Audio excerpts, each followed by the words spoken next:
Assalamualaikum warahmatullahi wabarakatuh.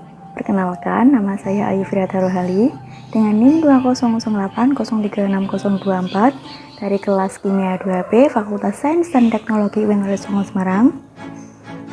Pada kesempatan kali ini saya akan melakukan praktikum mandiri untuk pengujian larutan asam dan basa dengan menggunakan indikator alami yang ada di sekitar rumah saya. Praktikum ini bertujuan untuk melaksanakan tugas mandiri pada mata kuliah Praktikum Kimia Dasar 2 dengan dosen pengampu Ibu Kholida, SSI, MSc.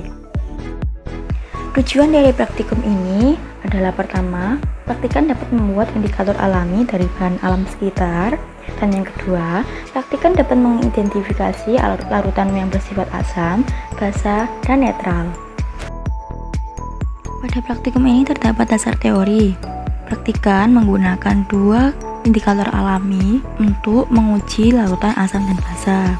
Indikator alami ini bisa menguji larutan dengan cara melihat perubahan warna pada larutan yang telah diuji.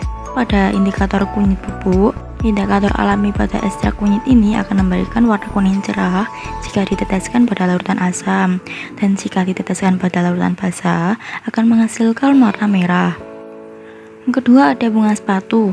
Indikator alami bunga ekstrak bunga sepatu akan memberikan warna merah cerah jika diteteskan dalam larutan asam, dan jika diteteskan pada larutan basa akan menghasilkan warna gelap atau kehijauan.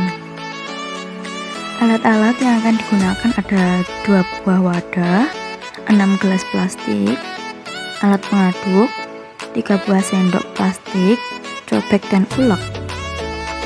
Bahan-bahan yang digunakan ada kunyit bubuk, bunga sepatu, 6 kantong teh steril, garam dapur, cuka, sabun deterjen, dan air.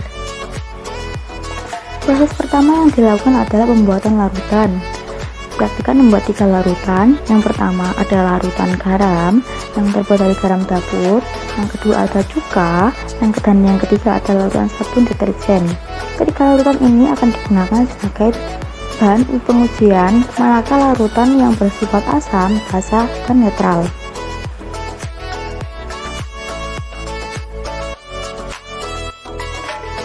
Proses kedua yang praktikan lakukan adalah pengujian larutan asam dan basa menggunakan indikator kunyit. Yang pertama yaitu pembuatan indikator kunyit dengan bubuk kunyit yang dilarutkan dengan air yang dikira-kira.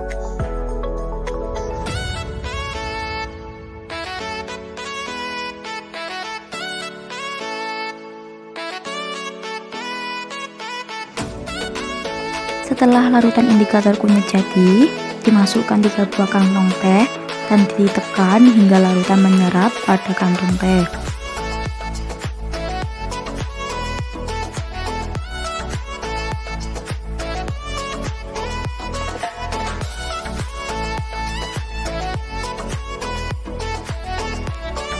Lalu, celupkan 1 kantong teh ke setiap gelas yang telah berisi larutan uji.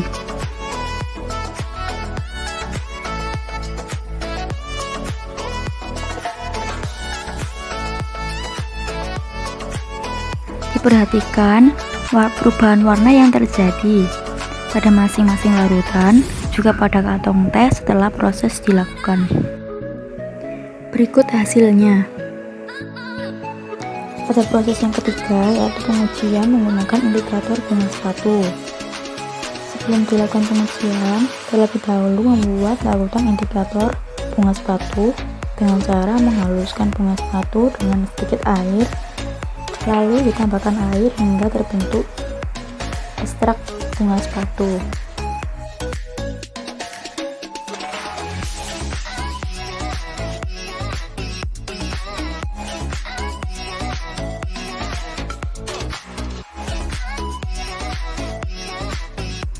Setelah dibuat larutan untuk indikator bunga sepatu, kemudian dimasukkan 3 buah kantong teh dan ditekan hingga larutan indikator menyerap ke dalam kantong teh.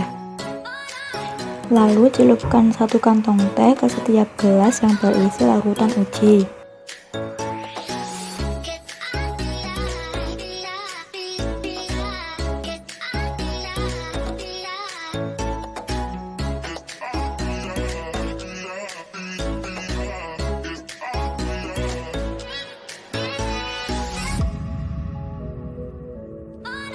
Setelahnya dapat diamati perubahan warna yang terjadi pada masing-masing larutan dan juga pada kantong teh.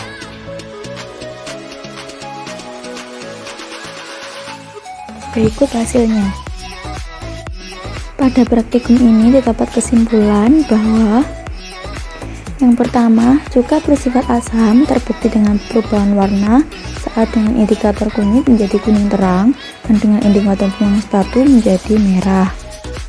Kedua, air sabun deterjen bersifat basah terbukti dengan perubahan warna saat dengan indikator kunyit menjadi merah dan dengan indikator bunga sepatu menjadi agak kehijauan pada kantong teh.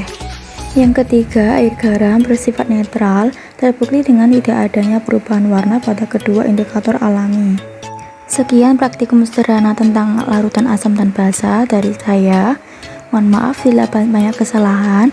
Wassalamualaikum warahmatullahi wabarakatuh.